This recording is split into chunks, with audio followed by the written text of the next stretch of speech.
नमस्कारम दोस्तों।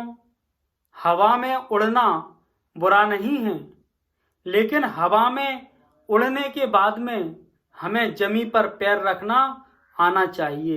अधिकांश जो हवाई जहाज होते हैं वो लैंडिंग के समय ही क्रैश होते हैं। इसलिए जीवन में हम कितनी भी ऊंचाई को हासिल कर लें, हम कितनी भी लग्जरियस लाइफ जीने लगें, वह बिल्कुल भी बुरी नहीं है। लेकिन जीवन में यदि कभी ऐसी परिस्थितियां आ गईं कि हमें बहुत सामान्य जीवन जीने को मजबूर होना पड़ा, तो हमें उसकी भी आदत होना चाहिए। राम एक राजकुमार थे, उसके बाद में उन्हें वनवास हो गया। वनवास में भी वो अपने जीवन को बड़ी सहजता से जीते हैं। महाराणा प्रताप को बहुत समय तक जंगलों में रहना पड़ा। उन्होंने अपना जीवन घास फूस खा करके गुजारा। तो कभी कभी जीवन में ऐसे क्षण आते हैं जब हमें बहुत सारी समस्याओं का सामना एक साथ में करना पड़ता है। ऐसे बहुत सारे लोग हुए जो बहुत धनपति थे, बहुत करोड़पति थे, लेकिन कभी कभी उनके जीवन में ऐसे क्षण आए जब वो बिल्कुल ही धनहीन हो गए। ऐसी ही कहानी आज के महानायक अमिताभ बच्चन के जीवन की भी है।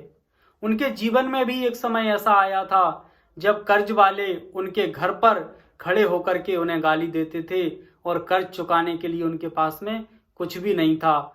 लेकिन धीमे धीमे समय बदला और वो आज फिर से टॉप पर हैं। बहुत सारी कंपनियां द्वितीय विश्व युद्ध के बाद में मंदी के कारण से बर्बाद हो चुकी थी। उन्हीं में से एक कंपनी थी जिसने नट बोल्ट बेच करके अपने अस्तित्व को बचाए रखा, अपने कर्मचारियों को लगाए रखा और धीमे धीमे आज वो फिर से विश्व में टॉप पर है, जिसे हम BMW के नाम से जानते हैं। तो समय के हिसाब से यदि हमें खुद को बदलना आता है तो कैसी भी परिस्थितियों में हम जीवन को जी सकते हैं, अपने अस्तित्व को बचाए रख सकते हैं। क्योंकि जो परिस्थितियां आती हैं वो भी कुछ समय के लिए आती हैं। वैसे ही हम आज देख रहे हैं कि संपूर्ण मानव जाति आज कोरोना के प्रभाव से पीड़ित है। इसमें बहुत आर्थिक मंदी आई है, बहुत सारे लोग अपने उद्योग धंधे खो चुके हैं, बहुत सारे लोग अपनी नौकरियों को गंवा चुके हैं। इस काल में वही जातियां, वही प्रजातियां सुरक्षित रहेंगी जो हर स्थिति से निपटने में सक्षम हैं। जो लोग बहुत कम आवश्यकताओं के साथ में अपने जीवन को जीना जानते हैं, वो कैसी भी परिस्थिति से गुजरने में सक्षम होते हैं।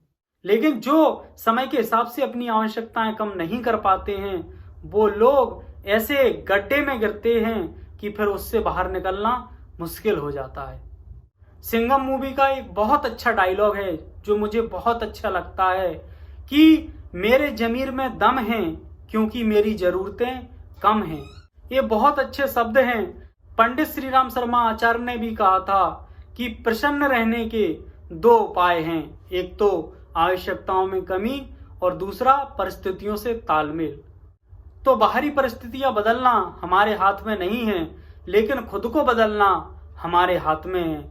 और हम समय के हिसाब से खुद को एडजस्ट कर लेते हैं, कुछ समय के लिए अपनी ज़रूरतों को बिल्कुल कम कर देते हैं, तो हम कैसी भी विपरीत परिस्थितियों से बड़ी आसानी से गुजर जाते हैं। तो जब आर्थिक संकट हमारे जीवन में आए तो हमें सिर्फ एक ही काम करना है कि जो हमने अपने जीवन में अभी लग्जरी मोड लगाए रखा था, उस मोड को चेंज करके हमें उसे नेसेसरी पर लगा देना है। तो जैसे ही लग्जरी मोड से हम नेसेसरी मोड पर आएंगे तो हमारा मूड बिल्कुल ठीक हो जाएगा। धन्यवाद।